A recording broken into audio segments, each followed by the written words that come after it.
Brutal breakdown. Numero uno. Virgin flight. This is it. This is our maiden voyage. For all the people who aren't listening to this, I'm Cole T. Rutledge. T? What's T. What's the T stand for? Tubular. Totally. Tubular. Yeah. It's yeah. My parents were surfers. I'm half Hawaiian. Yeah, right. Not really. Hey, I'm Mel. Yes. I'm here with Melissa Podliska. Oh yeah, you're supposed to. With a name like that, I'm surprised you're not in pictures. I shouldn't have taken his name when we got married. Sounds like a cartoon character. I regret. At least not hyphenate. I should have hyphenated. It would have been different. Or we could have just changed both of our last names to something cool like Thunder. You could have done Thunder. Mel Thunder. That would have been cool. Is it too late? Yeah, it costs money now. Yeah, it doesn't when you get married. Stupid. That's so fucked up. Yeah, I know. I don't get it. I know people that did change their last name. Yeah, name. and so then if you get divorced and you're a woman, you're fucked. Like, you gotta pay to not have your ex's name anymore. Yeah. That's why people don't change it. Yeah, because you have to fucking pay. It's bullshit. That makes sense. It doesn't, though. Well, it makes sense. It makes sense why they don't do it. Right. I'm not paying for that shit. Yeah, because it's expensive. I'm already paying for alimony and all that shit. So this is the Brutal Breakdown, where we are musicians and we talk to musicians about musicianing. Musicianry? About music. No, we learn about people's backgrounds and what inspires them, what makes a musician what a musician is, what makes them tick. And this is a trial run because we haven't done this before. And we're going to see how it works. So we're going to kind of interview each other. Mm-hmm. So we're going to go right into it. Melissa Podliska. Melissa. So where do you hail from originally? I was born in Texas. Born in Texas? Yeah. Lone Star State? Yes. I lived there for a few years. When I was tiny. I barely remember it, but I do remember a couple things. And then I moved to Iowa, and I basically grew up in Kyoto, Iowa. The great metropolis of Kyoto. Yeah, like barely 1,000 people. That was something. Yeah. A lot of farmers and a lot of cornfields. Very small. A lot of bean fields. A whole lot of flat fields. Mm-hmm. Dirt roads. Beer drinking. Yeah. Sort of. Iowa. Rural Iowa. Woo! Down home shit. That's right. Yeah. But I live here in Ottumwa now. You live in Ottumwa now. Mm-hmm. You're in Ottumwa. You're someone if you're in Ottumwa. I'm in Ottumwa now. You wear that badge proudly. It's better than Kyoto. That's a tough pill to swallow. Yeah. Yeah. Where you from, motherfucker? I am born and raised Ottumwa. Ooh. Yeah, South Side. So you just don't know any better. I don't. Or worse. I don't know any better. I lived in Des Moines for just under a year as an adult, but born and raised in Ottumwa, South Side. You guys were only there for like a year? 9 months. Dang. Yeah, we moved in November and moved back in August. So yeah, right around that. And we got the chance to visit you a few times. You were there a lot. Yeah. You were there. I had a lot of visitors while we were there. Of course, I wasn't working or anything, so it was really easy for me to do it however I wanted to do. Mm-hmm. So what was growing up like? Your family life and all that? Good? No. No? Not really. No? Not especially. My parents divorced when I was 5. Yeah. So that was young. That was shitty. Yeah. But you're kind of young. You don't really know any better. But I did. I mean, I did. Because, like, I knew we had to move all the way back to Iowa and, like, live with my aunt. So you were 5 when you moved back to Iowa? Yeah. Okay. Yeah, they got divorced and we moved back to Iowa from Texas. So, yeah, I knew, like, I knew my dad wasn't there. Sure. And we had to, like, live with an aunt for a while until we got our own kick-ass trailer next door to my aunt. True Iowa. Yeah. Did your mother ever remarry? Or anything like that? Like 3, 4, I don't know, lots. Okay, so there were people in there. Yeah, eventually. That wasn't always Sure. great, though, you know? No. So, yeah, it was an interesting time. Saw some shit. Saw some shit. Saw Some shit went down. Shit went down. I turned to drugs and drinking early. See? Yeah. Music was big for me early on. That's a big part of it. For Yeah. sure. It can be. Yeah, absolutely. So what kind of music was there growing up? My mom always listened to what I would now the classic rock. It was probably rock then. Yeah, it was. She was fairly hip, I suppose. I don't know. She was really into like Elton John. That was one of her favorites. Yeah. And then That was when Elton John was like really popular. Yeah. REO Speedwagon, Boston. Yeah. She was into those stadium Arena rock. arena rock things. Those were her big ones that I remember. I remember her like getting drunk and dancing to REO Speedwagon, and it was pretty. It was good stuff. Billy Joel, shit like that. You know, the bigger names. The big names of the time. Yeah, for sure. But always rock. Yeah, my dad. He listened to a lot of more like progressive shit, like, but that was also fairly popular, like Rush. Mm-hmm. Was proggy as shit. And like Jethro Tull, stuff like that, Mhm. you know. And when he would take us, like, he'd take us back to Texas for summers, so it's like a 12+ hour car ride. Brutal. We would just be listening to that kind of music the whole time. And he would like quiz me on shit. I think this was a big part of my musical upbringing for sure. Because he would like quiz me. He's like, "Who is that?" Or like, and like, so I learned like who the Who was really early and Rush, and like I could like pick them out and name them. And I remember him like drumming on the dashboard and the steering wheel and shit. Getting into it. Yeah. Yeah, that was probably a big start for me. And then my mom also said I had an affinity for country music early on, which was really weird. It doesn't sound like your parents had that kind of push on you. Not really, no. But we lived in Texas, and I apparently heard it. So it was everywhere, yeah. I don't know, but she said like when I was like 3 or 4, I would go and deliberately like turn the knob on the radio and find country, and like dance and sing. And I don't know. I knew my mom hated it, so maybe that was part of it. Yeah. Like just pushing her buttons. But I Sure. also, I mean, I dig like old country. Sure, like good old Waylon and country Willie western, yeah. all that shit. Cash So- and all that. and I still like the good country to this day, you know. Mhm. So yeah, that's what I got, Cool. man. How about you? How was your fams? Oh, it was typical Midwestern American. It was my parents were together the whole time. Middle class.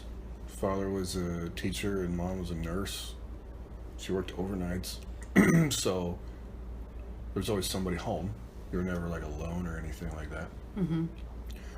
But as far as the music part of it goes, my mother was in love, still is in love with the Beatles. So I grew up with the Beatles as a huge influence. Mm-hmm. And Michael Jackson. Oh yeah. As soon as I could like remember singing, it was Michael Jackson. It was always Michael Jackson. You're like passing that on to your kids. I am trying to, yeah. Dude, okay, I don't want to interrupt you, but I heard something about, you know, all those crazy documentaries going on, like that have come out about the stuff with underage kids. Yeah. You know, have you watched any of those? I have not. No. I kind of want to, but I don't. You know what I mean? Like, Don't want to tarnish it anymore, or what? I don't know. I mean, I know apparently Like he it's was a getting dick. worse? He was a shithead. But I was hearing something. I heard something like someone interviewing a fan of his who watched those and like all the things that was going through his mind. Like he thought Michael was so great and idolized him. Yeah. And then heard all these progressively worse things and just like how, I don't know, how do you deal with Like someone your who's art? hero? Yeah. See, I try to not mix the art with the artist. Mhm. Sometimes it's hard to do, Right. especially when it's something like that. Exactly. But you know, it's not like he's getting his inspiration from something like that Right. for the art. But Yeah, that'd be fucked. that'd be fucked Like, up. super yeah, fucked. Yeah, you come up with a song that's like touching boys or something, but It probably wouldn't go top of the pop charts. he wouldn't be king of pop anymore. Really. Yeah. Sorry.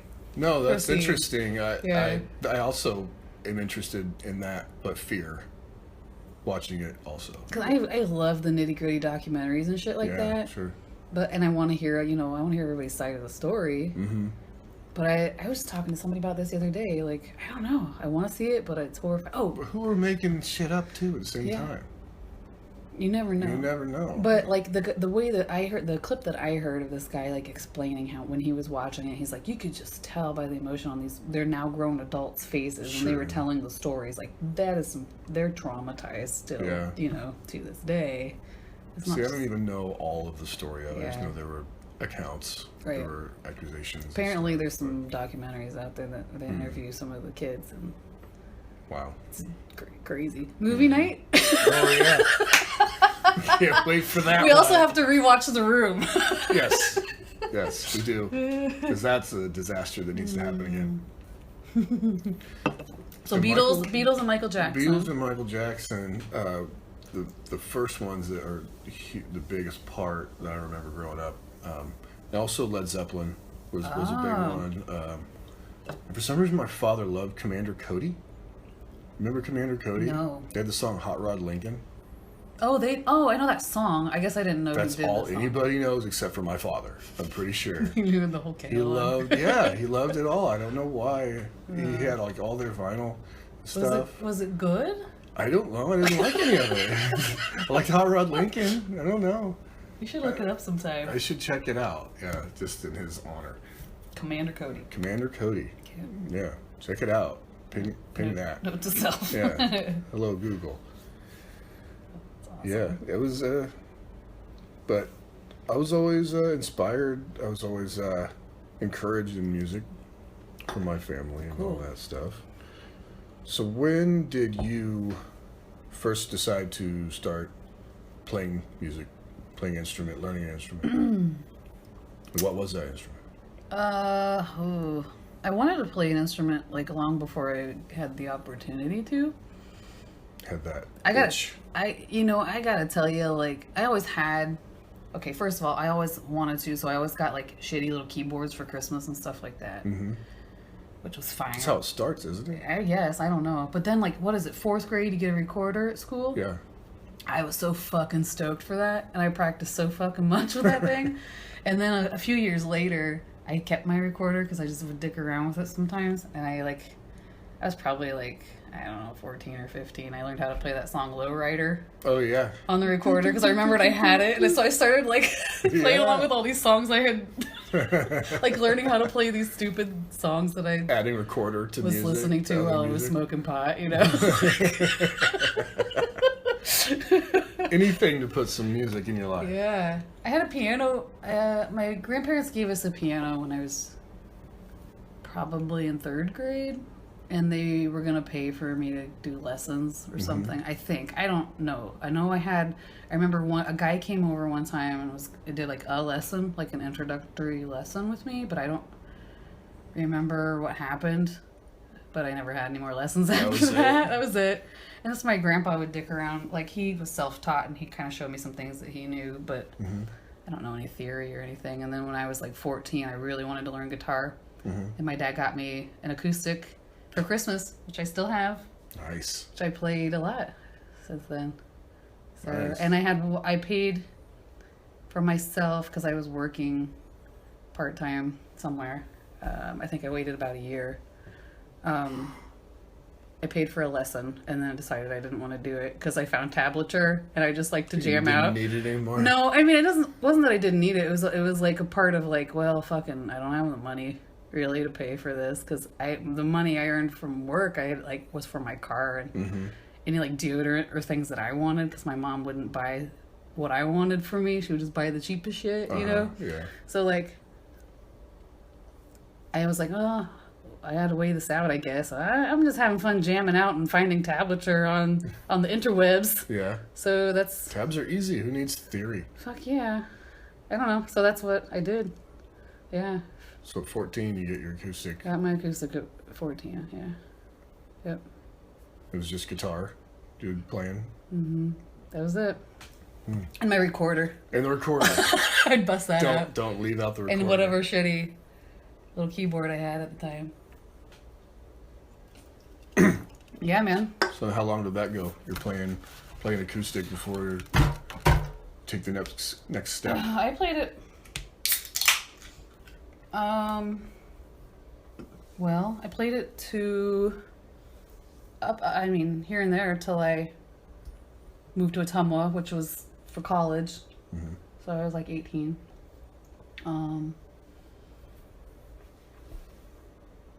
Ended up dicking around a bunch.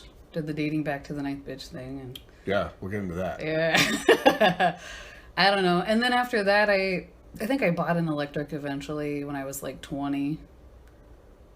I bought a shitty electric guitar. Mm-hmm. I think off my brother, who got it from who knows where. I don't know, some shitty, like one of those first acts. I don't know. Oh yeah. It wasn't a good one. It was like a $50. It was 6 strings and a pick. It was like whatever.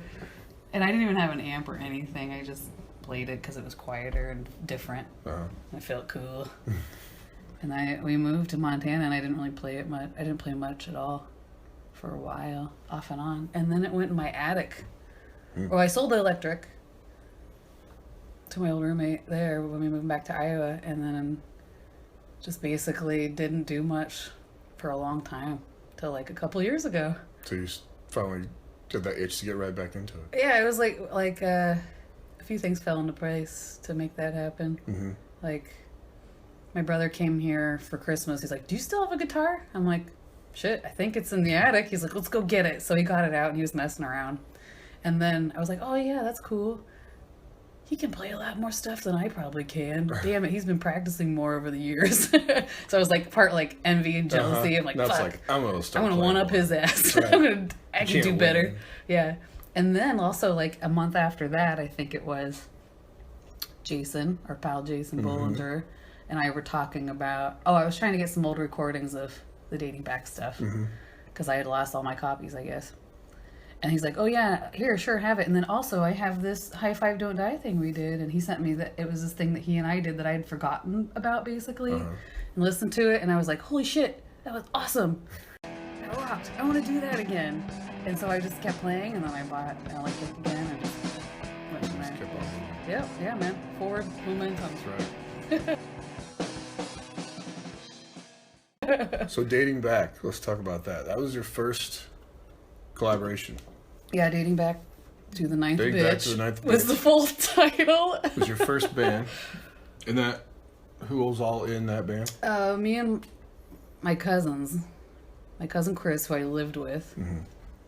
I would be just messing around on the guitar, and he would just walk in and spout out random bullshit. Like, he's really good at that. That's Chris. And they would turn into songs. And my brother and his little brother, my cousin Matt, would be hanging out. Like, they were younger. I mean, if we were like 20, they were 18 or 17 or something. Okay. That was when I met you. It was dating back to the that's bitch, how we met. Playing downtown Ottumwa. Yeah. It was a weird thing. It was like, I think the way I would like to describe it is a weird acoustic, like B-52s. Yeah. I don't know. Folk punk. Folk punk. B-52-esque folk punk. It was weird. It was different. I think that's why it had such an appeal. Well, and then half the people in it didn't even play or do anything. No, my brother did interpretive dance. He did an interpretive dance. Chris played the belly button. No, that was my brother, Mike. Mike did. played his stomach. That's right. As percussion. As a percussion. Yeah. No one had a drum. Not a single drum. No. But you didn't need it. He had a belly. That's right. That's all you need. My God. That played the belly. I just remember Jason, I was dating him at the time, and he's like, "You guys gotta do something with this. It's awesome." Taking a shit in a washing machine. Taking a shit in the washing machine. Taking a shit in the washing machine. No clothes won't get very clean. I think I was at the M&M's at your first show. I think I was. I can't be sure that it was the first We probably played it together. Oh, I'm sure we probably did. And I was the playing with different bands at that same It was the time. one with the drums. Yeah, the one I was That in? one. Yeah, Machine Gun Joe. Yeah, that was. Yeah. I'm pretty sure that our first show was with you guys and maybe Beano, possibly. That would be one that would happen. Yeah. Yeah. Those were interesting times. Yeah. Yeah, didn't matter though. It's Holy great. shit. Yeah. It's a long time ago. Let's go back. Let's stop and rewind and like get you caught up to this period of time. So what about you? Your musical. What was your? I don't know. What did you ask me? What did you start playing? My inspiration to start playing Yeah, that's music? the thing. Well, I kind of wanted to. Okay, I know exactly the moment that I wanted to play guitar. Oh. I don't know what age I was. I was probably maybe 6 or 8 or somewhere around there. But I was watching Back to the Future, Oh, no way. and Marty McFly is up on stage playing Yeah. Johnny Be Good Yeah. and rocking it out. It wasn't Michael J. Fox playing, but he was killing it. Mm-hmm. And he's jumping off of the amplifier and he's just going nuts. And I remember watching that many times, probably annoying the hell out of my sister because I probably watched it over and over again. And I was like jumping off of the Ottomans and stuff and acting like him. God. And it's just like, oh, I want to play guitar. That's this awesome. seems like so much fun. How old do you think you were? I was probably 8. I want to Yeah? say at the oldest, I was probably 8 when that happened. Nice. So then when I was, I think 10, I got my first guitar. Probably a birthday or Christmas present or something like that. It was this crappy little, I think it was like a 3/4 size Oh, yeah. electric Circle K piece of crap. Came from Richardson's Music. And a little Marshall like clip to your belt Oh. amplifier that sounded awesome. Sounded like a turd. It was so bad. Fart in a can. Yeah, exactly. And then my sister was dating a musician at the same time who was a bass player, and he gave me this little Gorilla bass practice amp that I still have. Really? Yeah, I don't know if it still works, but I still have it. And that sounded even worse than the little tiny Marshall. But I was playing, just messing around. I didn't have any kind of knowledge of how to play it, just messing around. And then we started taking lessons at Richardson's from Chick Worth. I took lessons for on and off probably 3 or 4 years. Nice. And So did you learn the like theory and shit? no, that was the shitty No? part. So first lesson I ever had at Richardson's was with this guy named Gabe, who was I think Larry Richardson's like son-in-law. Lil Richardson? Larry Richardson. Oh, I said Lil Richardson. I said Lil Richardson. Is that like Larry. Lil Richard, but Larry. the white version? Right version, yeah, the white Iowa version of Little Richard.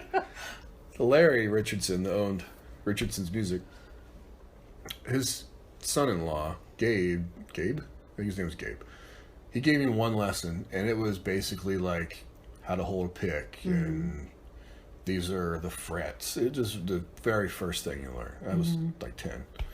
So after that, Gabe wasn't giving lessons anymore, but Chick had started giving lessons. And he, while he's a pretty good guitarist, not the best teacher.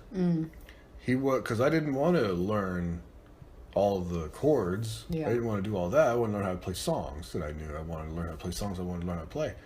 So he would just teach me the power chords, and we're going to learn this song today. So I'm not learning how to write music. I'm learning how to play other people's music, which Chick's a cover guitarist, so it makes sense. Yeah. I don't want to slam on Chick, Yeah. but that's the way it worked. So I took lessons from him for a while, and he opened up Total Tunes over in the mall, the CD store he owned. I took lessons in the back room for a while. And then, I joined my first band when I was 13. We formed a band, me and 3 of my friends, called Burnt. I love it. We were all stoners, so we thought that name was pretty suiting. And we all loved Metallica. We were all really into Metallica, and that's all we played was Metallica songs. Really? Yeah, Metallica cover band Metallica cover band. named Bert. Burnt. Ah, epic. Yes, so epic. So I was playing rhythm guitar, and my friend Aaron Christie was playing lead guitar. And then a friend of ours, Ryan Root, started playing drums, and another friend of ours, Matt Miller, was singing. He wasn't really a singer, but he was our friend, and we didn't have a singer. Mm-hmm. And then I left on vacation. It was probably in the summer. And I come back, and we didn't have a bass player. Oh, no. Ryan was playing bass at first, I want to say. And so I come back, and Ryan has a guitar. Mm-hmm. At this point, I had 2 guitars. I'd gotten a white-on-white Fender, which I still have. You do? I do. Oh. Yeah, it's sat without being played for a long time. And so he has a guitar now, and I said, well, who's playing bass? And they're like, well, you're going to play bass. Mm-hmm. I said, I don't own a bass. They're like, well, you better get one or you're out of the band. And I didn't even know any other musicians at the time.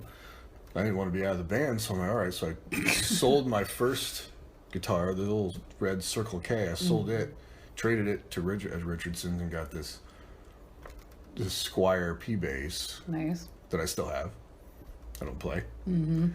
And that was my first bass, and that's how I started playing bass. It sucked. Bass sucks. You were like the least valuable person in that band when you play bass. Yeah, that's what you keep saying. You're so like... And then I ended up quitting that band after a short period of time after that. But what was funny, it was Aaron, we practiced at Aaron's house, and he had a little 4-track cassette recorder. So we had a video, someone had a video camera, and we videotaped ourselves practicing one day. And of course, everyone is just kind of standing there playing. Well, I was moving around a little bit and enjoying it. And we took that tape to a friend of Aaron's brother's. Aaron's brother was a couple years older than us. Took it over to his friend's house because he was a musician. And he watched it, and he kind of liked it. It's this guy named Nik Sorak. Oh, snap. Oh, snap. Lived over on Alta Vista, and in his dining room was his drum set. Mm-hmm. So it was just a drum house. So then I ended up quitting that band, and I wasn't really playing much.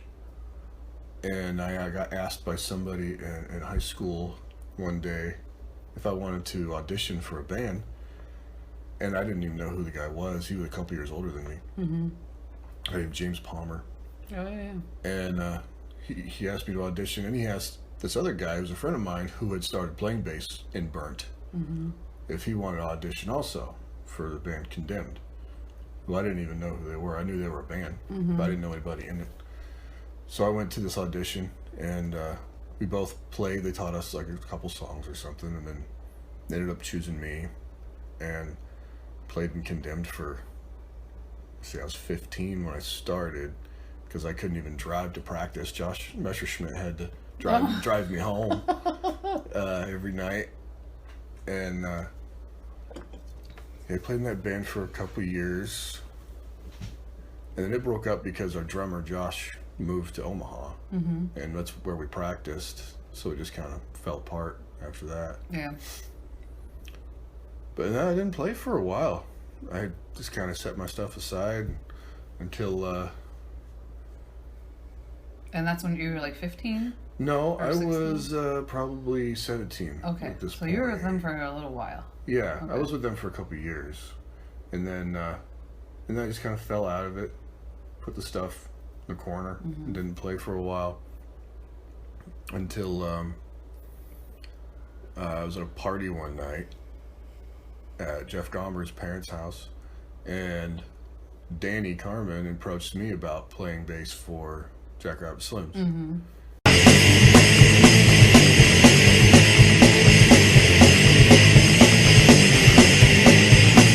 Same party was Nik Sorak, who said that he wanted to play guitar for him, a second guitarist, and that's the first collaboration he and I ever had. Oh, nice. Was that playing together with I that? didn't realize he was in that. Yeah. Oh. Yeah, Nik and I, that was the first thing me and Nik ever did together was Jackrabbit Slims. It was kind of a big turning point for that band because Matt Rabis had left. He was playing guitar. I'm not even sure who was playing bass. Cameron, maybe? Maybe Cameron Burgess was playing bass. I'm not sure. But it was a big change. I'm not even sure if Chad was drumming. I think Aaron Grandin was drumming at first, and then Chad joined around that same time. The only original members, I think, were Danny and Alex, which is still, when they play now, it's still just Danny and Alex. Yeah. I think I remember seeing you guys did y'all do like a, what was it, Battle of the Bands thing? Yeah. At Central Park. Mm-hmm. I think that was maybe the first time. No, maybe not one of the first times I saw you guys perform. We played a lot.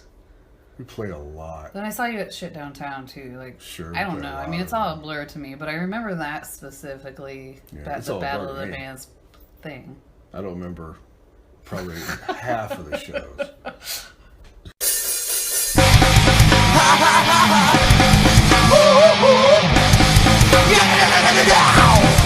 These are all the words I cannot speak. I cannot think. What the breathing down my neck, down my spine, give my cry. Anyone would book a show anywhere, anytime, didn't matter. It's because he loved doing it. So yeah, it would be no big surprise if he would call me at 4:00 on a Friday and say we're playing at 6 tonight in Newton. It was a 2-hour drive. Oh, nice. Time to go. Right? Yeah. So that's about when we met up. Yeah. It was around that time. Yeah, exactly. When I was playing with Jackrabbit,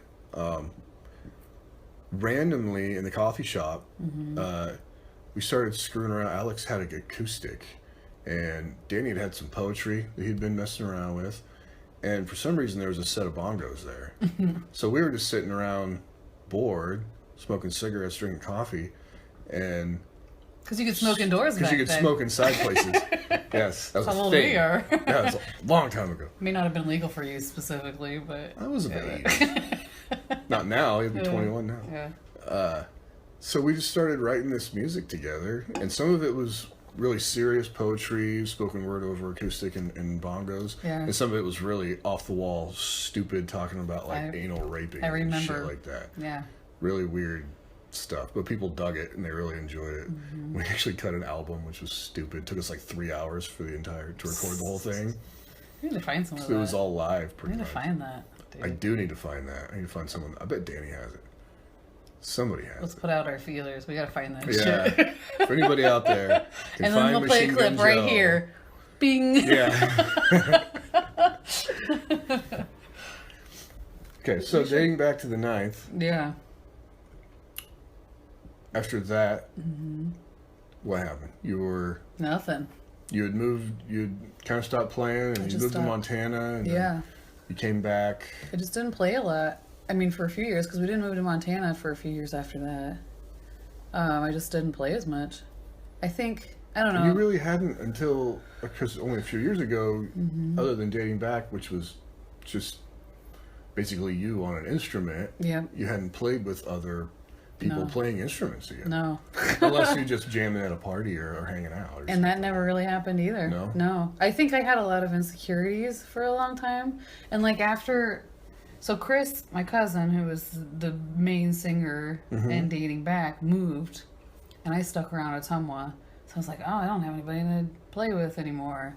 And I would do some stuff on my own every once in a while. But not a ton. But I did do some stuff. And I remember at one point, I did collaborate with Jason Bollinger. Yeah. Like, a couple times. He wrote this song. I remember, oh God, it was a fucking, I don't know if a copy of it exists. But he wrote this song. It does, Jason has it. I'll have to ask him, but I feel like something happened because I had this weird old shitty computer. He wrote a song, he did the drum and guitar track for, and then he sent it to me. He's like, why don't you add some keyboards? Because I always had a keyboard, like I said. I just always fucking had a shitty keyboard. Somehow there's always a keyboard and I was like in this weird attic space of my other cousin Jeff's house back then. And I was I don't know, he's like, why don't you try to write a keyboard part for this? And I did. And I don't remember how I recorded it, but I did. He sent me, I mean, I had a weird old shitty computer with like a floppy disk. It might have been, I don't know. I'm not sure how it happened, but I somehow ended up figuring out how to record my track and put it on with his tracks with some rudimentary. Because you're tech savvy. I don't know. Yeah, I somehow figured it out. I probably pirated some software. I have no idea what I did, but I remember doing it and then giving it back to him. We can edit that out. And it was fun. It was like this weird jangly pop sort of thing. Yeah. And then a little while after that, I had written some things, and Jason was always really good at like pushing me because he knew I really enjoyed it. Mm-hmm. I don't know, maybe he saw some shit in me that I didn't, you know. But after I started dating Wink, even we would hang out, and he'd be like asking me, "Did you write anything?" I'm like, "Yeah, I've been working on this and this and this." He's like, "Come over, let's jam sometime." So he would play drums, and I'd play guitar. And back then, I don't think I even had an electric guitar. I think I used like one that was Spoody's or something. Probably, yeah. Or maybe I had one that I bought from my brother, and I used Spoody's distortion pedal. I don't know. I know it wasn't all my shit. I didn't even have an amp. Stuff. Yeah, I didn't even have an amp, which is still true to this day. I still borrow shit all the time. Yeah. But like, so we ended up recording, I think, a 5 or 6 song thing and we called it High Five Don't Die, and it was just him on drums and me on guitar.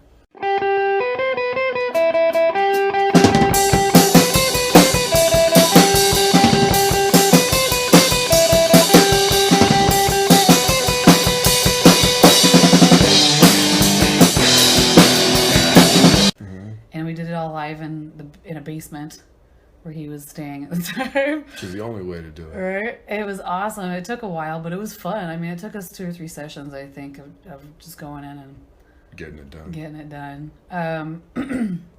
He always was pushing me to try to write lyrics for it, and I just kind of nah, whatever. And I honestly just fucking forgot about it until 2 years ago. I just totally forgot that it even existed.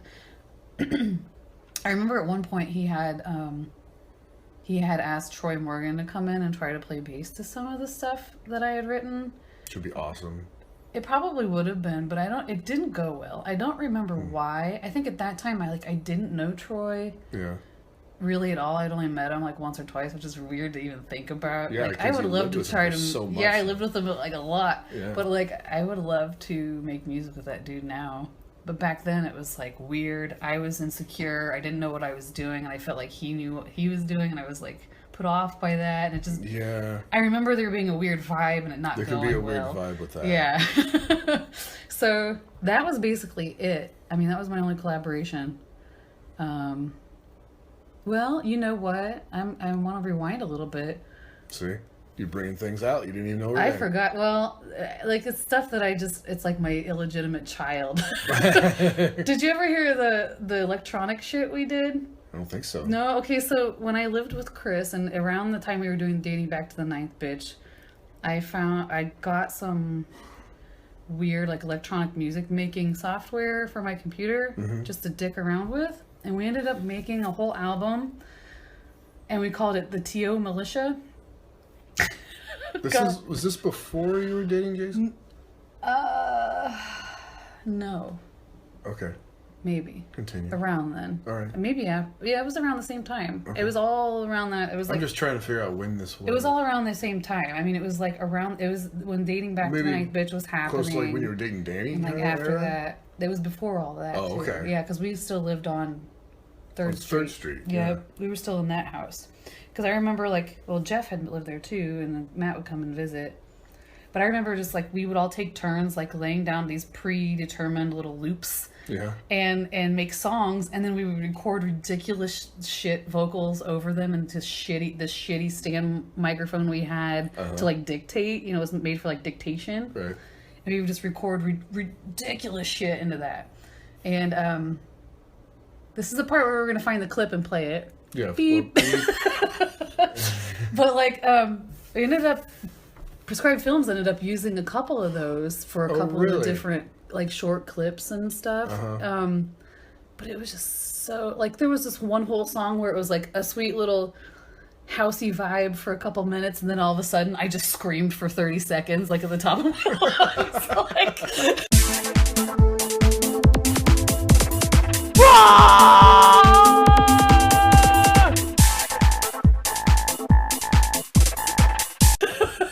That's great. And then there was this one, my favorite one was called The Fat Beats on Your Wall. And it was just like, we just record Chris saying the fat beats in this like weird tone.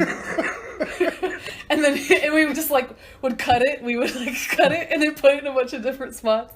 And then he would say, on your wall. So we would like put the fat beats on your wall. I don't know, just like, it was so stupid. We would just get drunk or high or whatever the fuck we were doing at the time and just make these dumbass electronic songs. The fat beat. The fat beat. The fat beat. The fat beats on your wall. That's great. So I collaborated with my cousins a lot. Yeah. It's a family band. Yeah, we always did shit like that though. Like back in the day, we would make videos and like. You guys were real close though. Yeah, we were close and we were creative, I guess. We would make like our own MTV music videos and stuff when we were really young. Oh, wow. Yeah, but. That's going back. MTV music video. That's going Yeah, way right. back. That's what we would do. So, yeah, other than that, no. I mean, nothing until the, like, last year. Last year, or the year before, when we started doing open mics, I guess. Oh, yeah. That would have been my most, like, the next collaboration. Uh-huh. Yeah. Okay. So before I continue with my band history, just want to ask you, when you're listening to a song, say you're listening to a new song you've never heard before, and not because someone has recommended it to you because they like this or they like that, you're just, hey, this band has a new album out, I'm gonna listen to this song. When you're listening to a new song, what are you listening for in that song? What do you hear first? I don't listen for anything unless I'm told to. But Well, like, that's why I'm saying not told by somebody, not. I just hear the whole song, like the music. I don't hear. I know we've talked about this before, Right, but we're supposed to pretend like we haven't. Yeah, they don't know that. Those people not listening to this don't know that. I don't like. I generally don't hear lyrics till like the 80 millionth listen. But I think it's changing now.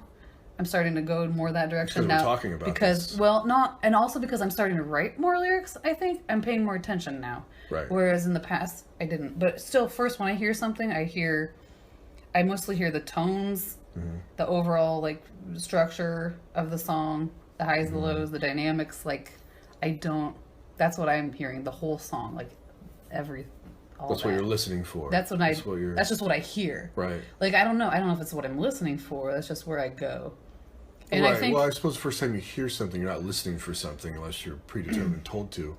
yeah. And then, I mean, as far as the whole song, I just hear the whole song, like the sounds. Like they could be saying words I'm not understanding what they are. I'm just hearing how the voice sounds. Like if it's raspy, or if it's monotone, or if it's that sort of thing. I'm just hearing the tonality mostly. And then secondary is guitar. I always go straight to that. To the tones Yeah. and to what they're playing. And... Yeah, to the tone of the guitar. Okay. Absolutely. After that, I don't know. It's Yeah. an even playing field pretty much. And lyrics are usually last. Like, I don't know.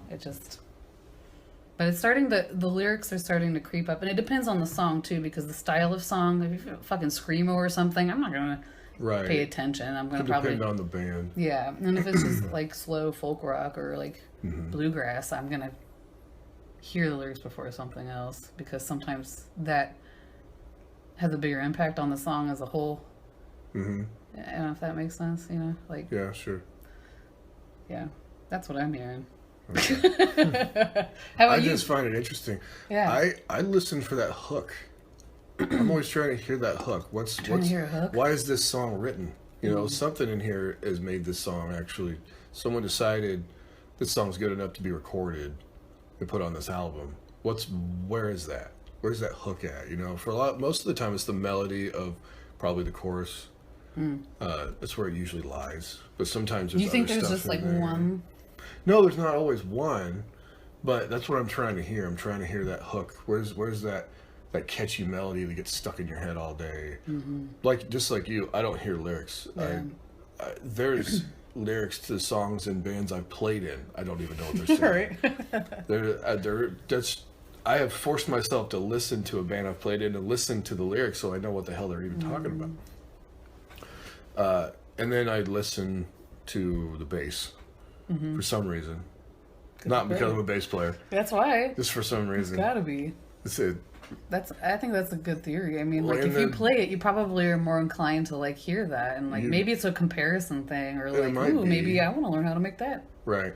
noise. Or, Well, you and I know, also like- want to hear how tight the band is together. Absolutely, I mean, yeah. most of the time, with a lot of the stuff that comes out that's overproduced, it's all That sucks, yeah. it's so polished anyway. But with more like local brand, Live shows unsigned stuff like and that, stuff, yeah. and live shows for sure. You trying to dial that tone in live, yeah. See how tight the band is and levels on that and stuff like that. How tight, mainly how tight like the bass player can be with the drummer, because that's a big dynamic. Yeah. But yeah, lyrics are the last thing. They don't even need to exist. All right. You don't need words. You could just be going. The Beatles even made that. You could just have la da da's as long as it's the right melody. Yeah, one of my favorites is like Sigur Rós, and like I don't know what the Yeah. fuck that dude. Nobody knows what the fuck he's saying No most idea. of the time because he made up his own language for half the shit. I like, just started listening to this band Holy Fawn. You saw 'em I love play. Holy Fawn. I don't know what the I hell don't know they're what the talking fuck. about. You just started listening to them. Why? Because Nick told you. Yeah. You fucker. I'm pretty sure I told you about them. A long time Probably. ago. Yeah, it's like Nick's favorite band right now. I know. But yeah, I listened to all of one of their albums the other day. I can't remember which one it is, but yeah, I don't know what the fuck they're talking Dead about. spells. Like apparently. No, it was the other one. Oh, the one before that. Yeah. Yeah. Rebel or I don't remember what it's I called. don't remember either. But I'm hooked on death spells. no idea what the hell they're talking about, but it sounds so beautiful. It doesn't matter. I know, right? They could be some satanic chant. It wouldn't matter as long as it's like that. It's like Maynard. His voice is so dynamic and beautiful that I don't give a shit what he's talking about. The lyrics don't matter. Right. And then you go back and listen to the lyrics later to someone like Maynard, and it's like, holy shit. Right. That's got something to say. Okay. I'm just like, oh, what if it's not recording? Edit. Yeah. So I guess I'll go back. Do more of the history of I me. have to I pee, suppose. but I don't think we can pause this. You can't pause. There's I no don't pause button. I don't know. Let's What look. is- No. No, just stop. No. We'll put a flag here. This is where I pee. Flag We'll edit it. this out. For 46:22. power pee. It's all good. We don't That's have to fine. edit it out either. No. We'll just sit here and talk. Wink is in the living room right now watching old school WWF Raw. Because he's my hero. We're sitting in the Podliska kitchen doing this. It's very bright. They need to tone down the color of their light bulbs because they're bright white. They need some soft white. It hurts my eyeballs.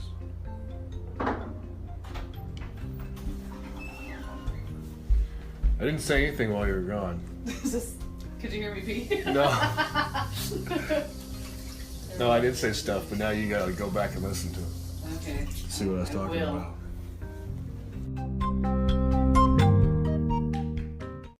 So back to my timeline of bands. So I played in Jackrabbit. I don't know how long. At the same time, we did the Machine Gun Joe, and it was fun. It just kind of died off. Mm-hmm. That fun died off. I don't know why, because it was fun. And then Jackrabbit changed his name twice. What? For a hot minute, we were Star-Crossed Lovers. That's right. Oh, I forgot about that. Yeah, it was Oh, boy. a terrible name. Well, thank Danny for that. I mean, And then we were A Well-Dressed Man, great which name. worked better. That was from Blue Velvet. All the names came from a movie or something. And eventually I stopped playing with A Well-Dressed Man. There's a bit of a falling out. Everything's been amended since then. But while I was still in A Well-Dressed Man, I started doing an acoustic project with Sorak called The Dead Weight. Oh yeah. Or it was Nik Sorak and The Dead Weight to start with. And that just started because he and I were living next to each other in apartments, and I had an acoustic bass for some reason. I bought off like eBay, and we just started jamming, and then that kind of went forward for a while. So then I put a Well-Dressed Man, and I was only doing the acoustic thing for a while, and I don't really remember what happened. There's a big blur in there somewhere. No, I don't know why the dead weight kind of stopped. Probably because I got it tattooed on me. That's a bad omen. Why would you do that? I don't know, but it's a bad omen. Don't ever get a band tattoo on yourself. And they always say that, like, don't tattoo a girl's or I would never get my wife's name person's tattooed name on you. I would never do I would that. hope you learned your lesson by now. Right. Well, I got 2 of these. We're playing again. Sure, there were some other bands in there. Maybe I can't remember. After the dead weight? Oh, so after the dead weight, for another hot minute, I practiced with Marcato for a while. Oh, really? And I never played a show with him.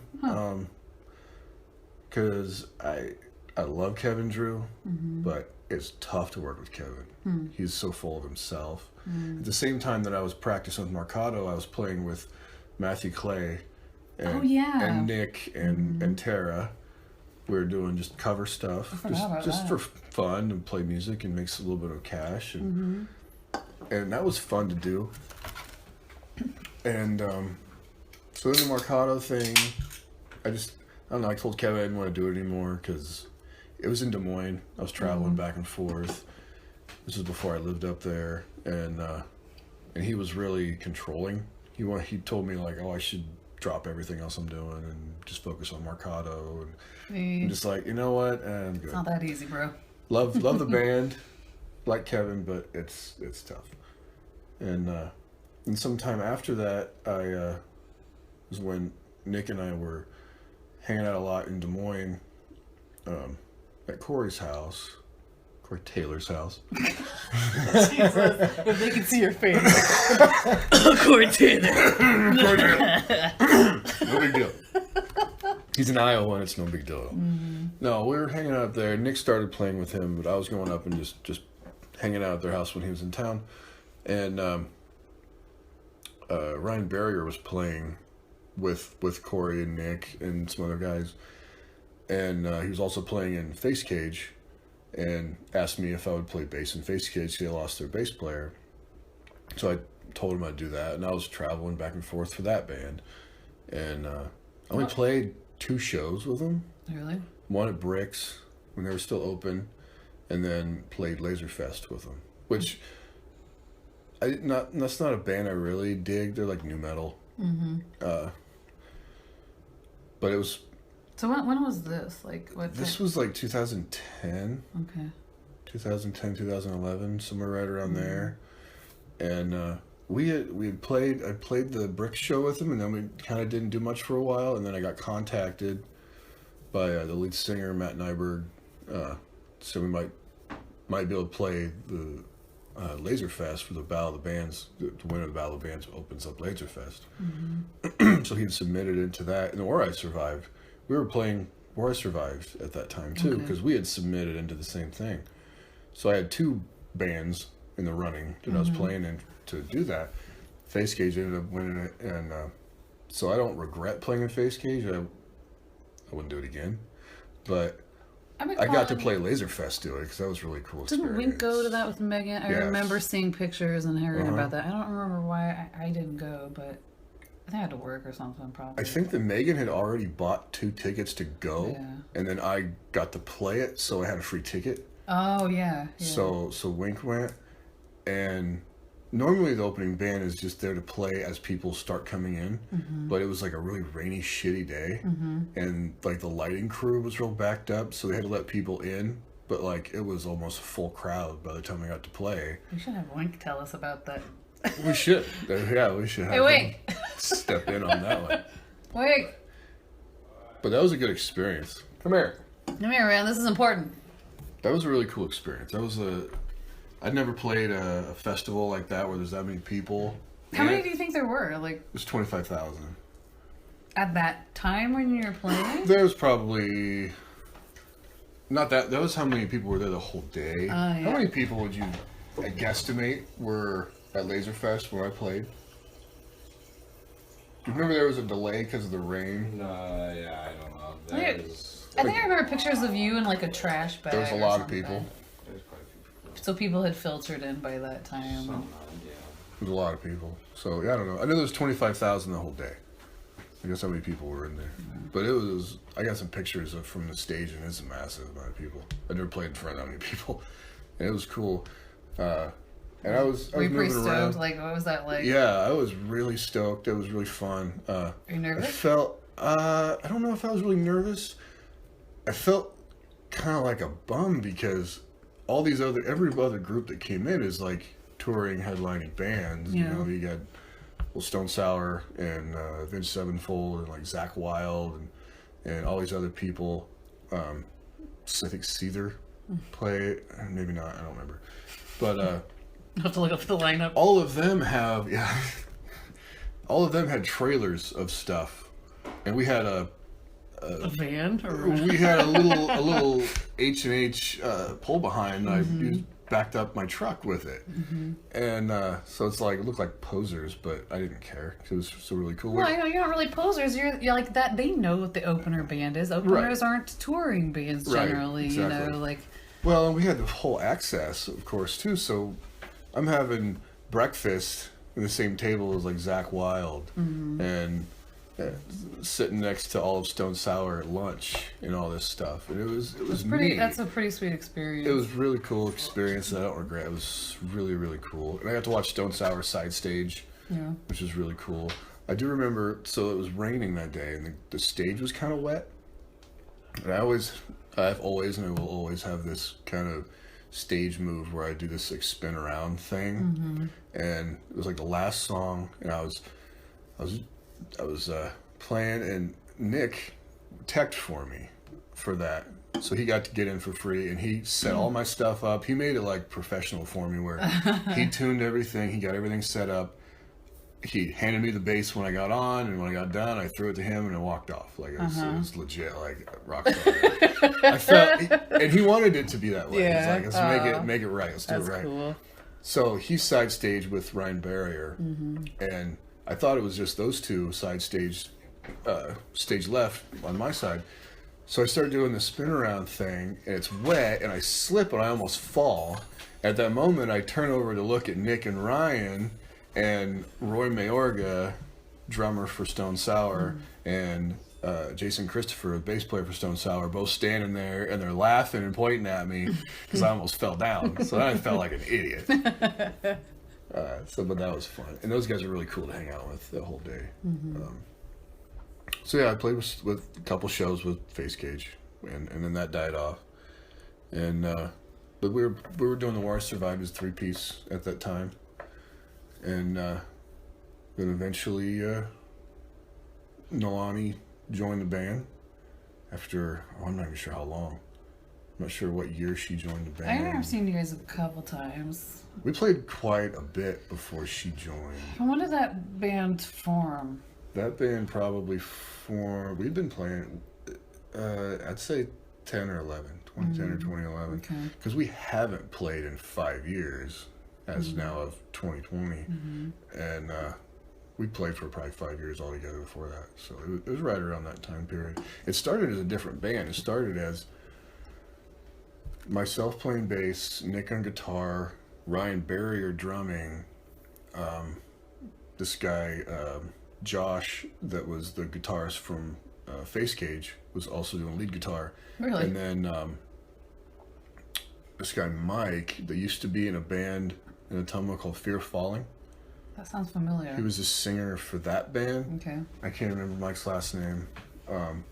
He was the singer for a short period of time. We had like 3 practices, and things weren't working out, and we ended up dumping him, moving the whole kind of band to Ottumwa, because we were practicing at Stone Sour's practice space in Des Moines. So we moved the band down here, played a show down here, which was actually Ryan's last show, because Ryan was sort of getting on our nerves. And at that show, this was at Cosmos, the Spoody's spot, we told Bollinger make sure you come to the show, keep your eye on Ryan. So we wanted him to play drums for us, which is kind of shitty to do to Ryan, but we needed a different drummer. And it was funny because at that show, Nik... That's some shady. That's shady. That's That shady seems shit. a little, like It's a some little shady shady. shit. It's a little shady. Damn. I never claimed to be a